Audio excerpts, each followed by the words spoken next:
Thomas, a man whose age danced somewhere between 70 and 80, shuffled along the familiar sidewalk. The world existed for him not in vibrant colors and sharp lines, but in a symphony of sounds and a tapestry of textures. His eyes, clouded with the milky film of cataracts, saw only diffused light and shadow. But Thomas wasn't defined by his blindness. He was defined by his kindness, a gentle spirit that radiated warmth to everyone he met.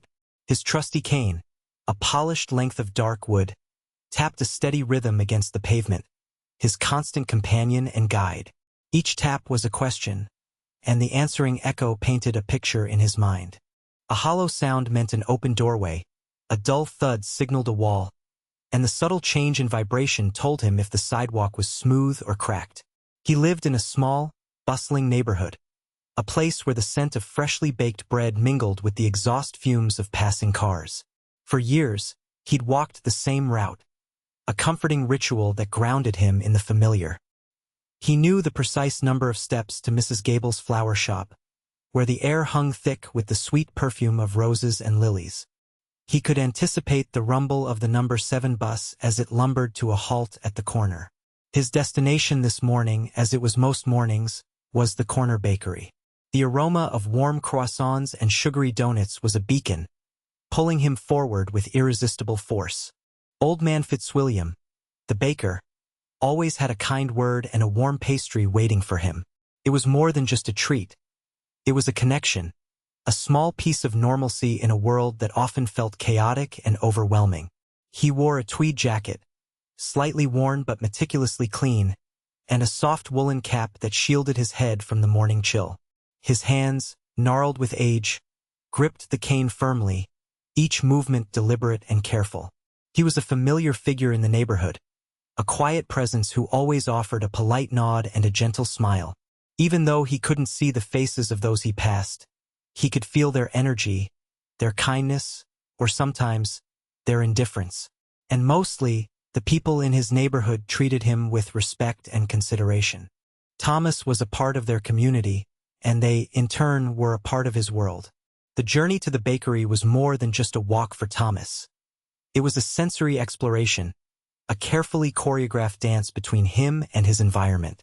Leaving his small apartment, the first sound he encountered was the cheerful chirping of sparrows nesting in the eaves above the doorway. He knew exactly how many steps to the edge of the building, where the sidewalk began. Turning left, he immediately picked up the faint scent of jasmine, escaping from the overflowing window boxes of Mrs. Rodriguez's apartment. It was a sweet, heady fragrance that always brought a smile to his face. A few steps further, and the rhythmic splashing of the fountain in the small park filled the air. He imagined children laughing and playing, though he couldn't see them.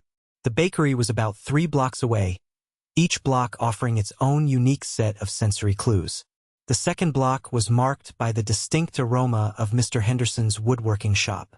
The smell of sawdust and varnish always reminded him of his own father, a carpenter who had taught him the value of hard work and the beauty of handcrafted things. As he approached the corner of Elm Street, the sounds intensified. Car horns blared, buses rumbled, and the chatter of pedestrians filled the air. He paused, listening carefully, orienting himself before stepping off the curb. He knew exactly how long the walk signal lasted, enough time for him to cross safely if he moved at a steady pace. The final block was the most exciting. The tantalizing aroma of the bakery grew stronger with each step, a promise of warm pastries and friendly conversation. He could hear the clatter of pans and the cheerful voices of the bakery staff. Just before reaching the entrance, he always passed by the newsstand. The smell of fresh ink and paper was a familiar and comforting scent. He knew exactly where the small step up into the bakery was located. He could feel the warmth radiating from the open door, a welcoming embrace. He could almost taste the sweet glaze of the donuts and the buttery flakiness of the croissants. The bakery wasn't just a place to buy food. It was a sanctuary, a place where he felt safe, connected, and valued. It was the highlight of his morning, the reward for navigating the bustling city streets. Today, however, Thomas's carefully constructed world was about to be disrupted. He approached the corner of Elm Street, the familiar sounds of traffic usually guiding him safely across. But today, something was different. The usual cacophony was replaced by an eerie silence. The rumble of buses, the blare of horns, the chatter of pedestrians, all gone. He paused, confused. The silence was unsettling, a void where he expected a symphony. He tapped his cane cautiously, but the echoes were muffled, distorted. It felt as though the world around him had shifted, rearranged itself without his permission. He took a tentative step forward, then another. Usually, he could feel the subtle change in the pavement where the sidewalk met the street, but today, the surface felt strangely smooth and unbroken. He hesitated, his internal map suddenly unreliable. Then, a new sound pierced the silence, the distant murmur of voices, amplified and distorted. It sounded like an announcement, but the words were garbled and unintelligible. He strained to listen, trying to make sense of the strange sounds, but it was no use. He took another step, and this time, his cane struck something solid and unyielding. It wasn't the curb. It was something else, something unexpected. He reached out with his free hand, his fingers brushing against a cold, metallic surface. A barricade. Panic began to set in. He was lost, disoriented, and completely unsure of his surroundings. The familiar landmarks that usually guided him were gone, replaced by an unsettling silence and strange, unfamiliar objects. He felt a surge of anxiety, a feeling he hadn't experienced in years. He turned around, trying to retrace his steps, but the silence was disorienting. He couldn't tell which direction he was facing. He felt like he was trapped in a maze with no way out. The scent of the bakery, usually so strong and inviting, seemed to have vanished, replaced by a faint, metallic odor that he couldn't identify. He stood there for a moment, his heart pounding, his mind racing. He was completely lost, cut off from the world he knew, adrift in a sea of silence and uncertainty. He had unknowingly stumbled into a street closure, set up for the arrival of a visiting dignitary, and his carefully constructed world had crumbled around him. Across the street, standing ramrod straight and unyielding, was Marcus, a young palace guard. He was fresh out of the academy, barely 20 years old, and this was one of his first major assignments. Dressed in the crisp, dark blue uniform of the Royal Guard, complete with polished boots and a ceremonial saber, he embodied discipline and duty. Marcus took his job very seriously. He had trained for months, learning everything from crowd control to emergency response. He understood the importance of security, especially with a foreign dignitary scheduled to arrive. His mission was simple: keep the area clear, maintain order, and protect the visitor at all costs. He scanned the street meticulously, his eyes constantly moving, searching for any sign of trouble. He noticed the empty sidewalks, the barricades strategically placed to control the flow of traffic, and the other guards positioned along the route. Everything seemed to be in order. Marcus came from a long line of military men. His father and grandfather had both served in the Royal Guard, instilling in him a sense of honor and dedication. He knew the sacrifices required of him, the long hours, the constant vigilance, but he was prepared to do whatever it took to serve his country. He believed in following the rules, in adhering to protocol. He understood that even the smallest deviation could have serious consequences. He had memorized the security procedures, practiced his drills countless times, and was ready to respond to any situation that might arise. Beneath the stern exterior, however, was a kind heart. Marcus had always been a compassionate person, quick to help those in need. He volunteered at the local soup kitchen, mentored underprivileged children, and always went out of his way to be kind to others. He just didn't let it show while on duty. Now he was focused on the task at hand. The dignitary's motorcade was due to arrive any minute, and he had to be ready. He adjusted his cap, straightened his uniform, and took a deep breath. He was a guardian of the city, a protector of its people, and he would not let anything go wrong. He was ready to uphold his duty, to follow the rules, and to ensure the safety of the visiting dignitary. Or so he thought, until he saw the elderly man with the cane. Lost in the unnerving silence, Thomas shuffled forward, his cane tapping against the unfamiliar surface. He had completely lost his bearings. The absence of the usual sounds and smells had thrown him into a state of confusion he hadn't experienced in years. He only knew he needed to find the bakery, that small piece of normalcy that grounded him. Unbeknownst to him, with each step, he was venturing deeper into the restricted zone. He was now well beyond the barricades, in the very heart of the area that was supposed to be completely clear for the dignitary's arrival. The muffled announcements, which he couldn't understand, were warnings, but he couldn't decipher them.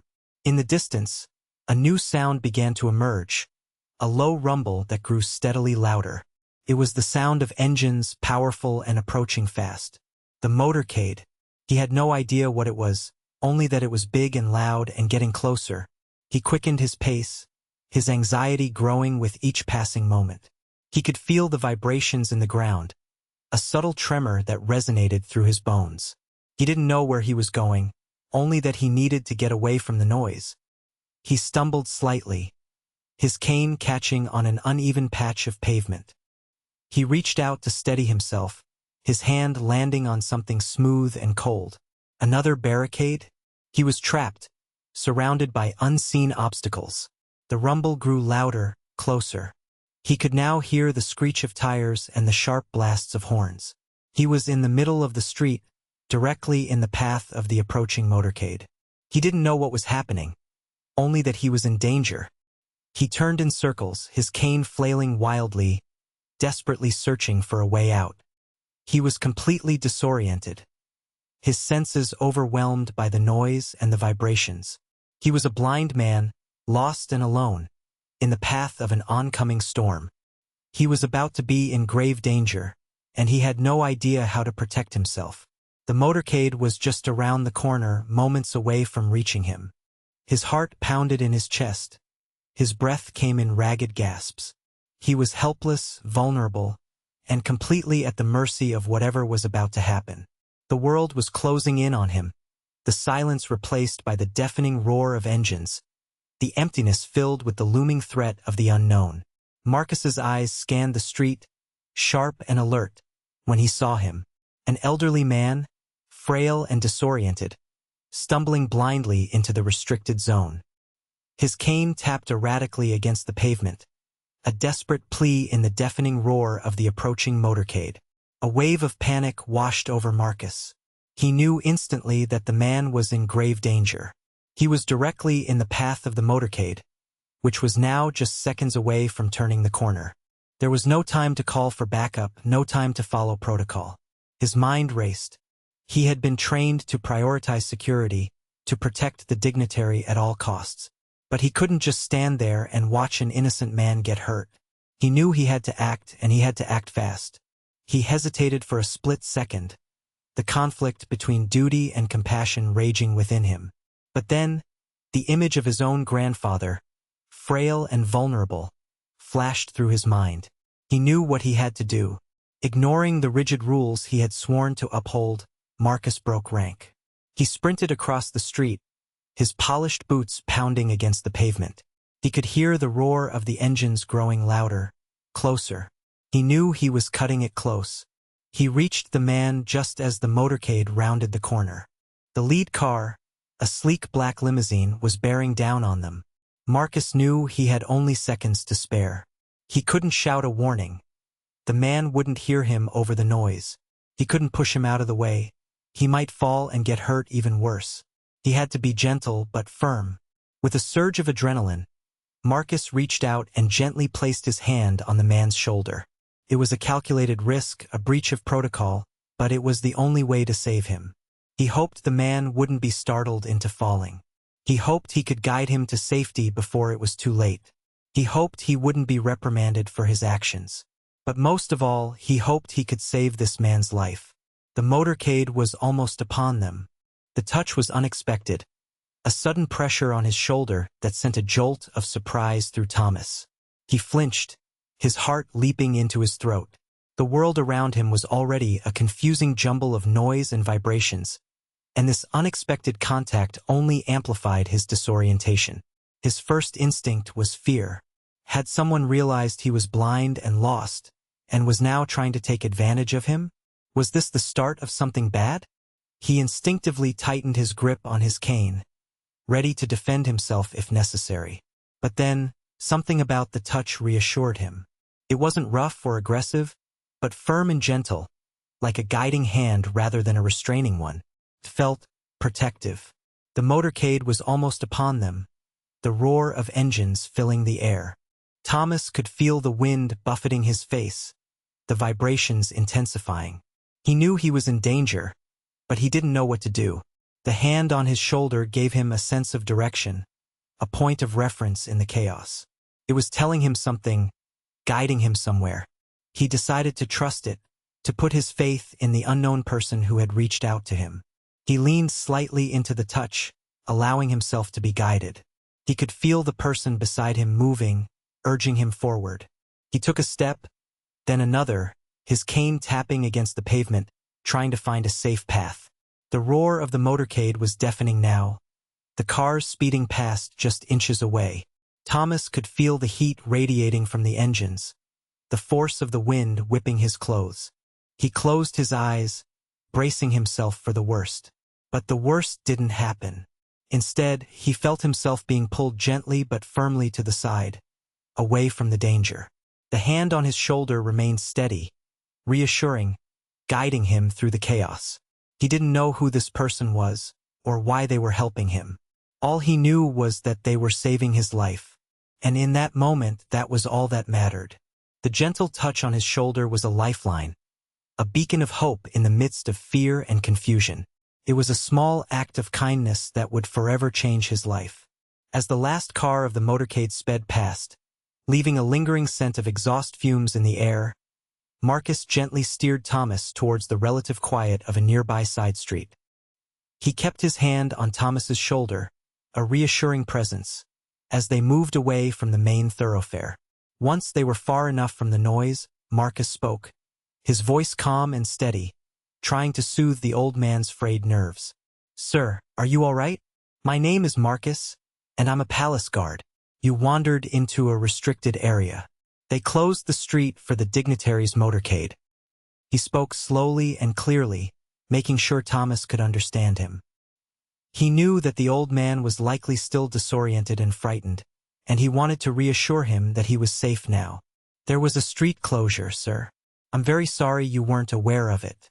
You were in danger," Marcus explained patiently. "I'm going to help you get back to where you need to be." Thomas, still shaken, slowly began to process what Marcus was saying. The voice was young and kind, and the touch on his shoulder remained reassuring. He realized that this person wasn't a threat, but a helper. I didn't know," Thomas stammered, his voice trembling slightly. "I couldn't hear anything. The street, it was all different." "I understand, sir," Marcus replied gently. "It can be confusing. Just stay with me, and I'll guide you." He carefully led Thomas away from the barricades and the confusion of the street closure, explaining as he went. He described the route they were taking, pointing out familiar landmarks to help Thomas regain his bearings. "We're heading towards Oak Street now, sir. Do you know it? It's where Mrs. Gable's flower shop is located," Marcus said, hoping to trigger a familiar memory. As they walked, Marcus continued to speak in a calm and reassuring voice, providing Thomas with a constant stream of information about their surroundings. He described the sounds, the smells, and the textures of the pavement beneath their feet, helping Thomas to rebuild his internal map of the neighborhood. He kept his hand on Thomas's shoulder, a symbol of trust and guidance, ensuring the elderly man felt safe and supported. As the familiar scent of Mrs. Gable's roses filled the air, Thomas felt a wave of relief wash over him. He recognized the fragrance, the gentle rustling of leaves in the nearby trees, the faint chirping of birds. He was back in familiar territory. He stopped walking, turning towards Marcus, his face etched with gratitude.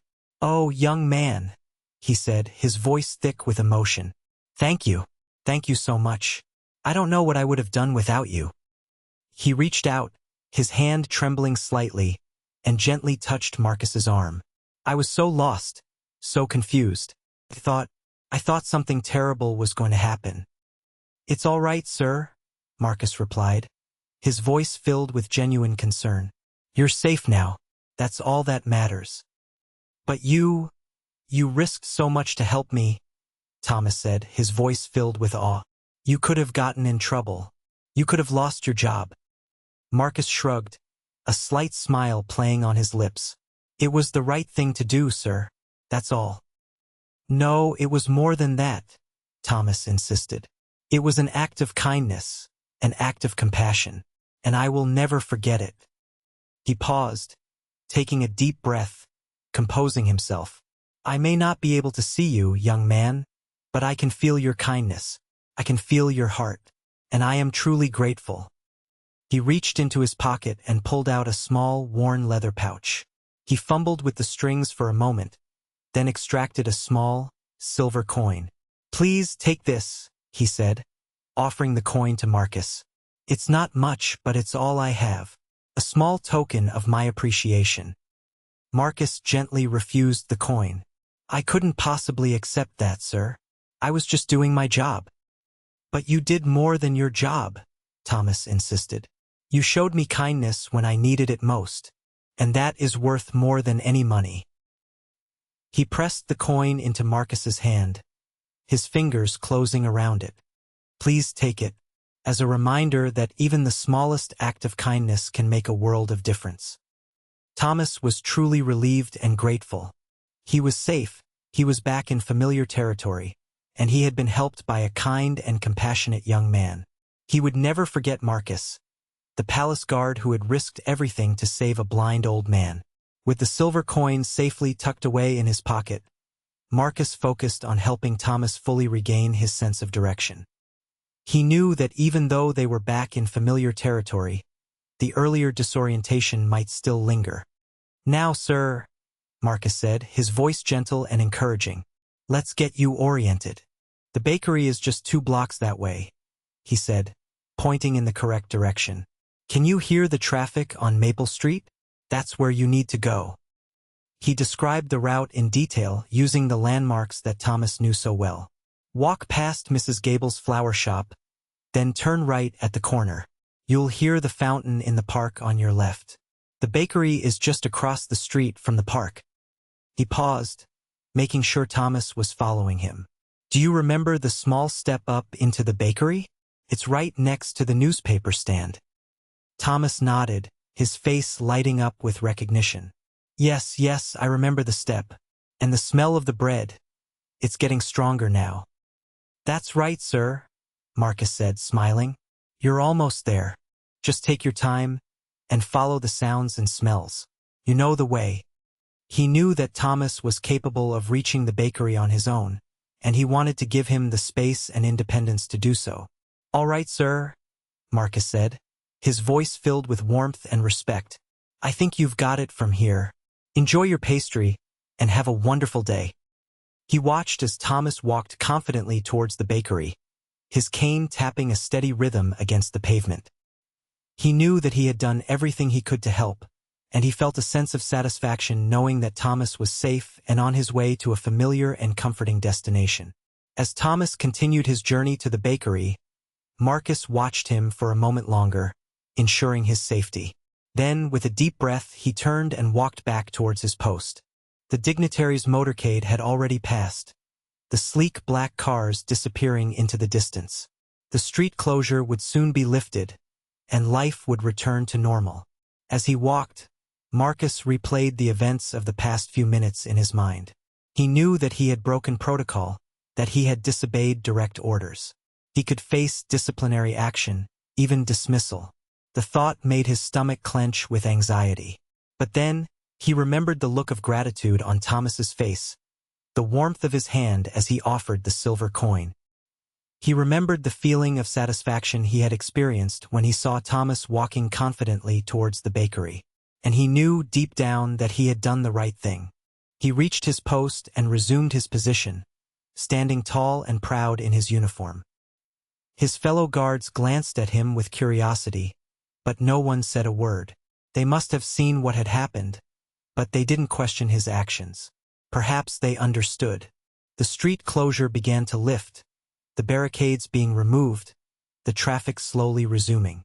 The sounds of the city gradually returned, filling the air with their familiar cacophony. Despite the potential consequences, Marcus felt a sense of peace he hadn't expected. He had acted with compassion, he had helped someone in need, and he had made a positive difference in the world. He had followed his heart, even when it meant breaking the rules. He knew that he might have to face the music, that he might have to explain his actions to his superiors. But he was prepared to do so. He would tell them the truth, he would explain why he had broken protocol, and he would stand by his decision. He had always believed in following the rules, in upholding the law. But he had also learned that there were times when compassion and humanity were more important than blind obedience. And he knew that he could never regret choosing kindness over protocol. The image of Thomas safely on his way to the bakery was reward enough. He had done his duty not just as a guard but as a human being. The story of Marcus's kindness didn't stay confined to that small side street. It rippled outwards, carried on the whispers of grateful citizens and the enthusiastic chatter of bakery patrons. Old man Fitzwilliam, the baker, heard the tale from Thomas himself, recounted with a voice full of emotion as he enjoyed his usual morning pastry. He, in turn, shared it with his customers, each retelling adding a little more detail and a touch more wonder. Mrs. Gable, the flower shop owner, also heard the story. She had seen Marcus leading Thomas away from the street closure and had wondered what was happening. When she learned the truth, she was deeply moved by his compassion. She told her friends, her neighbors, and anyone who would listen. Soon, the story was circulating throughout the neighborhood, then the wider city. People were touched by the guard's selfless act, his willingness to risk his career to help a vulnerable old man. It was a reminder that even in a world often filled with cynicism and indifference, kindness could still prevail. The news reached the local newspaper, which published a short article about the incident, praising Marcus for his bravery and compassion. The article was shared widely on social media, generating a wave of positive comments and messages of support. And, as fate would have it, the story eventually reached the ears of the visiting dignitary himself. He was staying at the royal palace, reading through a stack of news clippings when he came across the article about Marcus. He was deeply impressed by the guard's actions. He had traveled the world, meeting countless people from all walks of life, and he had learned that true leadership was not just about power and authority, but about empathy and compassion. He was particularly struck by the fact that Marcus had broken protocol to help someone in need. He understood the importance of security, but he also believed that human life was more important than any rule or regulation. He decided that he wanted to meet this young guard, to thank him personally for his act of kindness. He instructed his staff to arrange a meeting, and soon word was sent to the royal guard, requesting the presence of Marcus at the palace. The news of the dignitary's request spread like wildfire, reaching Marcus himself and filling him with a mixture of excitement and trepidation. The dignitary, however, didn't just want to meet Marcus. He felt that the story wouldn't be complete without the presence of the elderly man whose life had been touched by the guard's kindness. He specifically requested that Thomas also be invited to the meeting. Arrangements were made, and a message was sent to Thomas through old man Fitzwilliam at the bakery, explaining the situation and inviting him to the royal palace. Thomas was surprised and a little overwhelmed by the invitation, but he readily accepted. He was eager to meet the dignitary and to thank Marcus once again for his selfless act. The day of the meeting arrived, and both Marcus and Thomas were escorted to the royal palace. Marcus, dressed in his finest uniform, felt a mixture of pride and nervousness. He knew that this meeting could have a significant impact on his career, and he wanted to make a good impression. Thomas, dressed in his best tweed jacket and woolen cap, felt a sense of anticipation. He had never been to the royal palace before, and he was excited to experience a new and unfamiliar environment. He held his cane firmly, relying on his other senses to guide him through the grand halls and ornate rooms.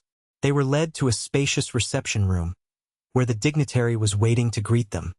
He was a tall, distinguished man with a warm smile and a kind demeanor. He immediately approached Marcus and Thomas, extending his hand in friendship. "It is an honor to meet you both," he said, his voice filled with sincerity. "I have heard the story of your encounter, and I am deeply moved by your actions." He turned to Marcus, his eyes filled with admiration. "Young man, you have shown true courage and compassion. You are a credit to your country and a shining example to us all." Then he turned to Thomas, his voice filled with respect.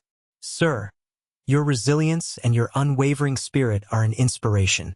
It is an honor to be in your presence." He gestured to a nearby table laden with refreshments. "Please, let us sit down and talk. I would like to hear your story in your own words." The dignitary smiled warmly. The three men sat together, sharing stories and laughter over tea and pastries. The dignitary listened intently as Thomas recounted his experience. His voice filled with emotion as he described his confusion and fear, and his profound gratitude for Marcus's kindness. He then turned to Marcus, his eyes filled with admiration. "Young man," he said, "you have shown extraordinary humanity. In a world that often values power and authority above all else, you chose compassion and empathy. You are a true hero." He paused, taking a sip of his tea. "I understand that you broke protocol to help Mr. Thomas. I want you to know that I commend you for your actions. Rules are important, but they should never come at the expense of human life." He turned to an aide and nodded, and the aide presented Marcus with a small, framed certificate of commendation, recognizing his bravery and compassion. Marcus accepted the certificate with gratitude, his heart swelling with pride. The dignitary then turned his attention to Thomas, his voice filled with warmth and respect. "Sir," he said, "your resilience and your unwavering spirit are an inspiration to us all. You have faced adversity with grace and courage, and you have shown us the importance of kindness and gratitude." He reached into his pocket and pulled out a small, intricately carved wooden box. He presented the box to Thomas with a smile. "Please, accept this small gift as a token of my appreciation. It is a music box, handcrafted by artisans in my country. I hope it will bring you joy and comfort in the years to come." Thomas accepted the gift with trembling hands, his eyes filled with tears. He carefully opened the box, and a beautiful melody filled the room. It was a hauntingly beautiful tune, filled with longing and hope. It's beautiful," Thomas whispered, his voice choked with emotion. Thank you so much." The dignitary smiled. "It is my honor, sir. You deserve all the good things in the world." The air was full of warmth and kind feelings. Later that day, Thomas sat in his usual spot at the bakery, the aroma of warm pastries filling the air. He carefully unwrapped his favorite, a sweet, glazed donut, and took a bite, savoring the familiar taste. The music box sat beside him on the table, its beautiful melody playing softly in the background. He thought about Marcus, the young palace guard who had saved him from danger. He felt a deep sense of gratitude for his kindness and compassion. He knew that he would never forget him. Meanwhile, Marcus returned to his post, the certificate of commendation safely tucked away in his pocket. He felt a sense of pride and satisfaction, knowing that he had made a positive difference in the world. He had followed his heart, and it had led him to do the right thing. He also felt a sense of connection to Thomas. He had helped him in his time of need, and in doing so, he had forged a bond of friendship that would last a lifetime. He knew that he would always remember the elderly blind man who had taught him the importance of compassion and empathy. In the days and weeks that followed, Thomas and Marcus became regular visitors to each other's lives. Thomas would often stop by Marcus's post to chat, sharing stories and laughter. Marcus would visit Thomas at the bakery, enjoying a pastry and listening to the beautiful music from the music box. They had come from different worlds, but they had been brought together by a single act of kindness. And in doing so, they had shown the world that even the smallest act of compassion can make a big difference. The story of Thomas and Marcus spread far and wide, inspiring people to be more kind, more compassionate, and more empathetic. It was a reminder that even in the darkest of times, hope and humanity can still prevail. And so, the story ends not with a grand gesture or a dramatic climax, but with a simple act of kindness that rippled outwards, touching the lives of countless people and making the world a better place. It is a story about the power of compassion, the importance of empathy, and the enduring strength of the human spirit. It is proof that even a small act of kindness can change the world, one person at a time.